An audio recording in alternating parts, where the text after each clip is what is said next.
की र्यूमर्स थी तो वो अल्हम्दुलिल्लाह आज क्लियर हो गई। खान साहब इज़ हेल्दी, अल्हम्दुलिल्लाह इज़ फिट और बड़ी हाई स्पिरिट्स के अंदर बैठे हुए हैं और वो कह रहे हैं कि आप जो करना चाहते हैं कर लें, मैं अपने मौक़िफ़ से पीछे नहीं हटूँगा। आईनी तरमीम के हवाले से जैसे मैंने सवाल भी किया था कि अगर मौलाना कॉम्प्रोमाइज़ करते हैं, जो कि माजी में हमने देखा कई अहम मुकामात पे उन्होंने किया, लचक दिखाते हैं, तो पीटीआई कहाँ बैठेगी? नहीं सर, देखें अभी तो हम आए हैं, खान साहब को सारी डेवलपमेंट का बताया है और खान साहब ने कैटेगराइज़ करके कहा है कि आप मौलाना फजलुर रहमान साहब के साथ इस मसवदे के ऊपर अपनी गुफ्तगू को जारी रखें।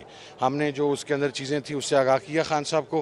खान साहब ने कहा कि 5 लोग जो आज गए थे और इसके साथ 4 लोग उन्होंने मज़ीद ऐड किए।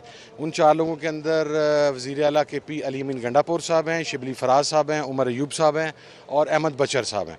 खान साहब ने कहा कि मुझे अब एक ब्रॉडर मीटिंग, मैं सब लोगों को ऑन बोर्ड लेना चाह रहा हूँ। कुछ स्पेसिफिक पॉइंट्स उन्हें बताए, वो इंशाल्लाह हम जाके मौलाना से बात फिर मैं करेंगे।